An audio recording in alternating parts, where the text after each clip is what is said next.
യേശുവിൻ്റെ തിരുക്കല്ലറയുടെ ദേവാലയത്തിൻ്റെ ചരിത്രം.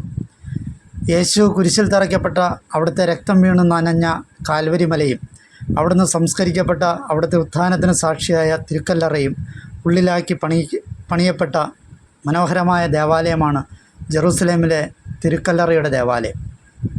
ക്രൈസ്തവരുടെ ഏറ്റവും പ്രധാനപ്പെട്ട ദേവാലയമായ ഇതുതന്നെയാണ് എല്ലാ ക്രൈസ്തവരുടെയും സ്വപ്നവും ലക്ഷ്യവും. ഇപ്പോഴുള്ളത് 12-ാം നൂറ്റാണ്ടിൽ കുരിശ് യോദ്ധാക്കളാൽ നിർമ്മിതമായ ദേവാലയമാണ്.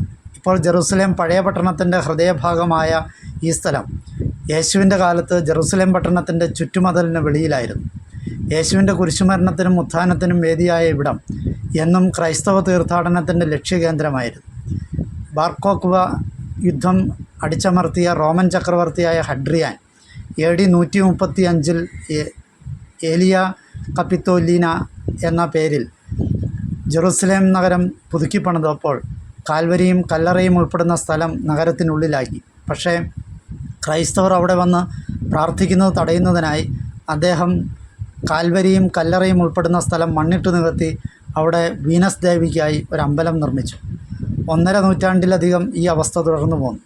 പിന്നീട് കോൺസ്റ്റന്റൈൻ ചക്രവർത്തി മാനസാന്തരപ്പെട്ട് ക്രിസ്തുമതത്തിലേക്ക് പരിവർത്തനപ്പെട്ടതിന് ശേഷം AD 313 മിലാൻ വിളംബരത്തോടെ മതപീഡനം അവസാനിപ്പിക്കുകയും വിശുദ്ധ നാട്ടിൽ ദേവാലയങ്ങൾ പണിയാൻ ആരംഭിക്കുകയും ചെയ്തു. അദ്ദേഹം വീനസ് ദേവിയുടെ അമ്പലം പൊളിച്ചു നീക്കി ആ സ്ഥലം വൃത്തിയാക്കി. പിന്നെ കാൽവരി മലയിലെ കുരിശു നാട്ടപ്പെട്ട ഭാഗവും കല്ലറയ്ക്ക് ചുറ്റുമുള്ള ഭാഗവും ഒഴിച്ചുള്ള ബാക്കി പാറ മുഴുവൻ മുറിച്ചു നീക്കി അവിടെ മനോഹരമായ തിരുക്കല്ലറയുടെ ദേവാലയം നിർമ്മിച്ചു. വിശുദ്ധ നാട്ടിലെ ഏറ്റവും പ്രധാനപ്പെട്ട ഈ ദേവാലയത്തെപ്പറ്റിയുള്ള വിവരണം 4-ാം നൂറ്റാണ്ടിലെ തീർത്ഥാടകയായ എജ്രിയായുടെ യാത്രാവിവരണത്തിൽ കാണാനാകും. കോൺസ്റ്റന്റൈൻ ചക്രവർത്തി നിർമ്മിച്ച തിരുക്കല്ലറയുടെ ദേവാലയം AD 614 പേർഷ്യൻ ആക്രമണത്തിൽ തകർക്കപ്പെട്ടു. പിന്നീട് പുനർനിർമ്മിക്കപ്പെട്ട ഈ ദേവാലയം ഈജിപ്ത് രാജാവായ ഹക്കിം AD 1009 വീണ്ടും തകർത്തു. കൂടവും ഉളിയും ഉപയോഗിച്ച് തിരുക്കല്ലറ നശിപ്പിക്കാൻ അയാൾ ശ്രമിച്ചെങ്കിലും അതിൽ പൂർണ്ണമായും വിജയിക്കാൻ സാധിച്ചില്ല. ഹക്കിം രാജാവിന് നശിപ്പിക്കാൻ സാധിക്കാതെ പോയ യേശുവിൻ്റെ തിരുക്കല്ലറയുടെ ഭാഗങ്ങൾ തിരുക്കല്ലറയുടെ ദേവാലയത്തിനകത്തുള്ള എടിക്കുളായിൽ ഇന്നും സംരക്ഷിക്കപ്പെടുന്നു. ഇവിടമാണ് 2016 ഒക്ടോബർ മാസത്തിൽ പുനരുദ്ധാരണത്തിനായി തുറക്കപ്പെട്ടത്. കല്ലിൽ കുത്തപ്പെട്ട യേശുവിൻ്റെ കല്ലറയുടെ ഇടതുഭാഗത്ത് 2.5 മീറ്ററോളം ഉയരത്തിലുള്ള പാറയുടെ ഭാഗവും ശരീരം കിടത്തപ്പെട്ട ഭാഗത്തെ പാറയുടെ പ്രതലവും ഇവിടെ ഇന്നും കാണാനാകും. ഹക്കിൻ രാജാവ് തകർത്തു കളഞ്ഞ ദേവാലയം വളരെ ലളിതമായ രീതിയിലാണ് പുനർനിർമ്മിക്കപ്പെട്ടത്. പിന്നീട് കുരിശ് യുദ്ധക്കാർ വന്നപ്പോൾ ഇപ്പോൾ കാണുന്ന രീതിയിൽ 12-ാം നൂറ്റാണ്ടിൽ അത് പുതുക്കി നിർമ്മിച്ചു. തിരുക്കല്ലറയുടെ ദേവാലയത്തിലേക്ക് വലിയ 2 വാതായനങ്ങളാണ് ഉണ്ടായിരുന്നത്. ആ ഇരട്ട കവാടങ്ങളിലൊന്ന് പിന്നീട് തുർക്കികൾ 15-ാം നൂറ്റാണ്ടിൽ അടച്ചു കളഞ്ഞു. ഇപ്പോഴുള്ള വാതായനത്തിൻ്റെ താക്കോൽ തുർക്കി സുൽത്താൻ ഒരു മുസ്ലിം കുടുംബത്തിൻ്റെ അവകാശമായി നൽകി. ആ കുടുംബത്തിൻ്റെ അംഗങ്ങളാണ് ഇന്നും തിരുക്കല്ലറയുടെ ദേവാലയം അടയ്ക്കുകയും തുറക്കുകയും ചെയ്യുന്നത്. കാൽവരി മലയിലേക്ക് പ്രദക്ഷിണമായി പ്രവേശിക്കാനായി നിർമ്മിച്ച പടികളും തുർക്കികൾ അടച്ചു കളഞ്ഞു. ദേവാലയത്തിൻ്റെ വെളിയിൽ പ്രവേശന കവാടത്തോട് ചേർന്ന് വലതുവശത്തായി ഇന്നും ഈ പടികൾ കാണാനാകും. ആ പടികൾ അവസാനിക്കുന്നത് ഫ്രാങ്കിളികളുടെ കപ്പേള എന്നറിയപ്പെടുന്ന മനോഹരമായ ഒരു ചാപ്പലിലാണ്. പടികളുടെ സമീപം വലതുഭാഗത്തുള്ള ചെറിയ വാതിൽ എത്യോപ്യൻ ഓർത്തഡോക്സ് സഭയുടെ 2 കപ്പേളകൾക്കുള്ളിലേക്കുള്ളതാണ്. തിരുക്കല്ലറയുടെ ദേവാലയത്തിലേക്ക് പ്രവേശിക്കുമ്പോൾ ആദ്യം കാണുക വലിയൊരു മാർബിൾ സ്ലാബാണ്. യേശുവിനെ സംസ്കരിക്കുന്നതിന് മുമ്പ് ശരീരത്തിൽ തൈലം പൂശിയതിനെ അനുസ്മരിപ്പിച്ച് സ്ഥാപിച്ചിരിക്കുന്നതാണിത്. തീർത്ഥാടകർ അതിൽ സുഗന്ധദ്രവ്യങ്ങൾ പുരട്ടി തൂവാലകൾ കൊണ്ട് തുടച്ചെടുക്കുന്നതിനാൽ അവിടം എപ്പോഴും ഹൃദ്യമായ പരിമളം നിറഞ്ഞു നിൽക്കുന്നു. ദേവാലയത്തിൻ്റെ ഉള്ളിൽ പ്രവേശന കവാടത്തോട് ചേർന്ന് വലതുവശത്തുള്ള പടികൾ കയറിയാൽ യേശുവിൻ്റെ കുരിശു നാട്ടിയ കാൽവരി മലയിലെ പാറക്കെട്ടിന് മുകളിലെ മനോഹരമായ ചാപ്പലിലെത്തും. ആ പാറയും അതിൽ യേശുവിൻ്റെ മരണസമയത്തുണ്ടായ ഭൂമികുലുക്കം സൃഷ്ടിച്ച പിളർപ്പും വ്യക്തമായി കാണാവുന്ന രീതിയിൽ കുരിശു നാട്ടപ്പെട്ട സ്ഥലത്തെ അൾത്താരയ്ക്ക് ഇരുവശവും ഗ്ലാസുകൾ സ്ഥാപിച്ചിട്ടുണ്ട്. വലതുവശത്തെ 2 അൾത്താരകൾ യഥാക്രമം യേശുവിനെ കുരിശിൽ തറച്ചതിൻ്റെയും അവിടുത്തെ ശരീരം മാതാവിൻ്റെ മടിയിൽ കിടത്തിയതിൻ്റെയും സ്മരണകളാണ്. കാൽവരി മലയുടെ കീഴിലുള്ള കപ്പേള ആദാമിൻ്റെ പേരിലാണ് അറിയപ്പെടുന്നത്. യേശുവിൻ്റെ കുരിശു നാട്ടപ്പെട്ടത് ആദാമിൻ്റെ കല്ലറയ്ക്ക് മുകളിലാണ് എന്നുള്ള യഹൂദ ക്രൈസ്തവ പാരമ്പര്യമാണ് ഇതിനടിസ്ഥാനം. അവിടുത്തെ അൾത്താര അപ്പവും വീഞ്ഞും ബലിവസ്തുക്കളാക്കി മെൽക്കിസദേക്കിൻ്റെ പേരിൽ സമർപ്പിക്കപ്പെട്ടിരിക്കുകയാണ്. യേശുവിനെ സംസ്കരിക്കുന്നതിന് മുമ്പ് ശരീരത്തിൽ തൈലം പൂശിയതിനെ അനുസ്മരിപ്പിക്കുന്ന മാർബിൾ സ്ലാബിൻ്റെയും യേശുവിൻ്റെ കല്ലറ ഉൾക്കൊള്ളുന്ന എടിക്കുളായുടെയും ഇടയിൽ കൽത്തൂണുകളിൽ സ്ഥാപിച്ചിരിക്കുന്ന എപ്പോഴും തിരികൾ തെളിച്ചു വെച്ചിരിക്കുന്ന ചെറിയ ഒരു കപ്പേളയുണ്ട്. ക്രൂശിതനായ യേശുവിനെ നോക്കി അല്പം ദൂരെയായി സ്ത്രീകൾ നിന്ന സ്ഥലമാണിത്. ആദാമിൻ്റെ കപ്പേളയ്ക്കും വിശുദ്ധ ഹെലേനയുടെ കപ്പേളയ്ക്കുമിടയിൽ യേശു പടയാളികളാൽ പരിഹസിക്കപ്പെട്ടത് അനുസ്മരിപ്പിക്കുന്ന ഒരു കുഞ്ഞു കപ്പേളയുണ്ട്. ഇവിടുത്തെ അൾത്താരയുടെ കീഴിൽ ചില്ലുകൂട്ടിൽ കാണപ്പെടുന്നത് മുൾമുടി ധരിപ്പിക്കപ്പെട്ടപ്പോൾ യേശു ഇരുന്നതായി പരമ്പരാഗതമായി വിശ്വസിക്കുന്ന കൽത്തൂണിൻ്റെ ഭാഗമാണ്. ഈ കപ്പേളയുടെ വലതുവശത്തുള്ള പടികളിറങ്ങിയാൽ വിശുദ്ധ ഹെലേനയുടെ കപ്പേളയെ, അർമേനിയൻ ഓർത്തഡോക്സ് സഭയുടെ അവകാശത്തിലുള്ള ഈ ചാപ്പലിൽ അവരുടെ സഭാചരിത്രത്തിൽ നിന്നുള്ള ഭാഗങ്ങൾ മനോഹരമായി ചിത്രീകരിച്ചു വച്ചിട്ടുണ്ട്.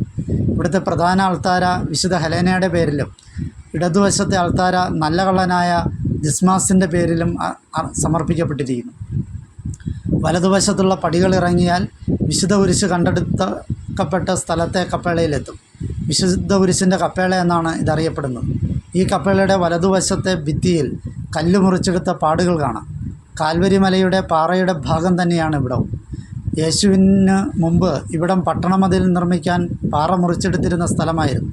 എന്നാൽ കല്ലിന് ആവശ്യമായ ഗുണമില്ലാത്തതിനാൽ ഇവിടം പിന്നീട് ഉപേക്ഷിക്കപ്പെട്ടു.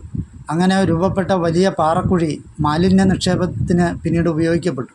അങ്ങനെയാണ് യേശുവിനെ തറച്ച കുരിശും ഇവിടെ ഉപേക്ഷിക്കപ്പെടുന്നത്. പിന്നീട് അത് വിശുദ്ധ ഹെലേന രാജ്ഞി കണ്ടെടുക്കുന്നത്. ഹെലേന രാജ്ഞി കുരിശു പിടിച്ചുകൊണ്ട് നിൽക്കുന്ന മനോഹരമായ ഒരു രൂപവും ഈ കപ്പേളയിൽ സ്ഥാപിച്ചിട്ടുണ്ട്. വിശുദ്ധ ഹെലേനയുടെ കപ്പേളയിലേക്കുള്ള പടികളുടെ ഇടതുഭാഗത്തായി 2 ചെറിയ ചാപ്പലുകൾ കൂടിയുണ്ട്. യേശുവിൻ്റെ വസ്ത്രങ്ങൾ പടയാളികൾ പങ്കിട്ടെടുത്തതിൻ്റെ സ്മരണയിലുള്ള ചാപ്പലും യേശുവിൻ്റെ പാർശ്വം കുന്തത്താൽ പിളർന്ന പടയാളിയായ ലോങ്കിനൂസിൻ്റെ പേരിൽ സമർപ്പിക്കപ്പെട്ട ചാപ്പലുമാണത്. അത് രണ്ടും. ഇതിൽ ലോങ്കിനൂസിൻ്റെ ചാപ്പലിൻ്റെ ഇടതുവശത്തായി പുനരുദ്ധരിക്കപ്പെട്ട ഒരു കപ്പേളയുണ്ട്. യേശുവിൻ്റെ തടവറ എന്നാണ് ഇതറിയപ്പെടുന്നത്. ഇതിനും ഫ്രാൻസിസ്കൻ സങ്കീർത്തിക്കും ഇടയിലുള്ള ഭാഗത്താണ് കന്യകയുടെ കമാനങ്ങൾ എന്നറിയപ്പെടുന്ന സ്ഥലം. പരിശുദ്ധ അമ്മ തൻ്റെ തിരുക്കുമാരൻ്റെ കല്ലറ സന്ദർശിക്കാൻ വന്നതിൻ്റെ അനുസ്മരണ ഉണർത്തുന്നവയാണിത്.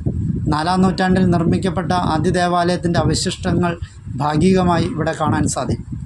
ഫ്രാൻസിസ്കൻ സങ്കീർത്തിയോട് ചേർന്നുള്ള വാതിൽ പരിശുദ്ധ അമ്മയ്ക്ക് ഉദ്ധിതനായ യേശു പ്രത്യക്ഷപ്പെട്ട സ്ഥലത്തെ കപ്പേളയിലേക്കുള്ളതാണ്. ഇവിടെ വിശുദ്ധ കുർബാന സൂക്ഷിച്ചു വെച്ചിട്ടുള്ളതിനാൽ വിശുദ്ധ കുർബാനയുടെ കപ്പേള എന്നും ഇതറിയപ്പെടുന്നു. അൾത്താരയുടെ വലതുഭാഗത്ത് ഭിത്തിയിൽ ഒരു കൽത്തൂണിൻ്റെ ഭാഗം സംരക്ഷിച്ചു വച്ചിരിക്കും. പുരാതനമായ ഒരു പാരമ്പര്യമനുസരിച്ച് ഇത് പീലാത്തോസിൻ്റെ ഭവനത്തിൽ ചമ്മട്ടി കൊണ്ടടിക്കാൻ യേശുവിനെ കെട്ടിയിട്ട കൽത്തൂണിൻ്റെ ഭാഗമാണ്. യേശുവിൻ്റെ തിരുക്കല്ലറയുടെ വലതുഭാഗത്ത് കത്തോലിക്കർക്കായുള്ള കുമ്പസാരവേദികൾ സജ്ജീകരിച്ചിരിക്കുന്നു. നേരെ എതിർവശത്ത് ഉദ്ധിതൻ മഗ്ദലന മറിയത്തിന് പ്രത്യക്ഷപ്പെട്ടതിനെ അനുസ്മരിപ്പിക്കുന്ന അൾത്താരയാണ്. തിരുക്കല്ലറയുടെ പിൻപിൽ യാക്കോബായ സുറിയാനി സഭയുടെ അവകാശത്തിലുള്ള ഒരു കപ്പേളയുണ്ട്. അതിൻ്റെ വലതുഭാഗത്താണ് അരിമത്തേക്കാരൻ ഔസേപ്പിൻ്റെ കല്ലറ. തിരുക്കല്ലറയുടെ ദേവാലയത്തിൻ്റെ ഏറ്റവും പ്രധാനപ്പെട്ട ഭാഗമാണ് യേശുവിൻ്റെ തിരുക്കല്ലറ ഉൾക്കൊള്ളുന്ന എടിക്കുള. മനോഹരമായ മാർബിൾ ഫലകങ്ങളാൽ നിർമ്മിക്കപ്പെട്ടിരിക്കുന്ന ഇത് യേശുവിൻ്റെ തിരുക്കല്ലറയെ ആവരണം ചെയ്ത് സംരക്ഷിക്കുന്നു. എടിക്കുളയ്ക്കുള്ളിൽ 2 ചെറിയ മുറികളാണുള്ളത്. അതിലാദ്യത്തേത് മാലാഖമാരുടെ ചാപ്പലാണ്. യേശു ഉദ്ധാനം ചെയ്ത വിവരം സ്ത്രീകളെ അറിയിച്ച മാലാഖമാർ നിന്ന സ്ഥലമാണിത്. ഈ ചാപ്പലിൻ്റെ മധ്യത്തിൽ സ്ഥാപിച്ചിരിക്കുന്ന മാർബിളിൽ തീർത്ത ചതുരപ്പെട്ടിയിൽ തിരുക്കല്ലറ അടക്കാനുപയോഗിച്ച ഉരുട്ടിമാറ്റാവുന്ന കല്ലിൻ്റെ ഒരു ഭാഗം സൂക്ഷിച്ചിരിക്കുന്നു.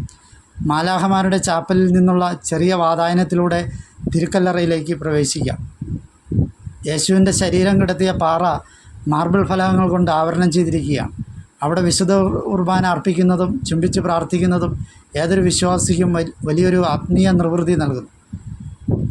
ആരംഭത്തിൽ സൂചിപ്പിച്ച കല്ലറയുടെ ഇടതുഭാഗത്ത് ഇപ്പോഴും അവശേഷിക്കുന്ന 2.5 മീറ്ററോളം ഉയരത്തിലുള്ള പാറയുടെ ഒരു ഭാഗം കാണാവുന്ന രീതിയിൽ അവിടുത്തെ മാർബിൾ ആവരണം മാറ്റി പകരം സ്ഫടികം സ്ഥാപിച്ചിരിക്കുന്നു. 1808 തീപിടുത്തവും 1927 ഭൂമി കുലുക്കവും ദുർബലമാക്കിയതിനാലും പിന്നീട് പതിറ്റാണ്ടുകൾക്ക് ശേഷം എടിക്കുള നിലംപതിക്കും എന്ന അവസ്ഥ വന്നതിനാലും 2016 ജൂലൈ മുതൽ അതിൻ്റെ പുനരുദ്ധാരണ പ്രവർത്തനങ്ങൾ ആരംഭിച്ചു.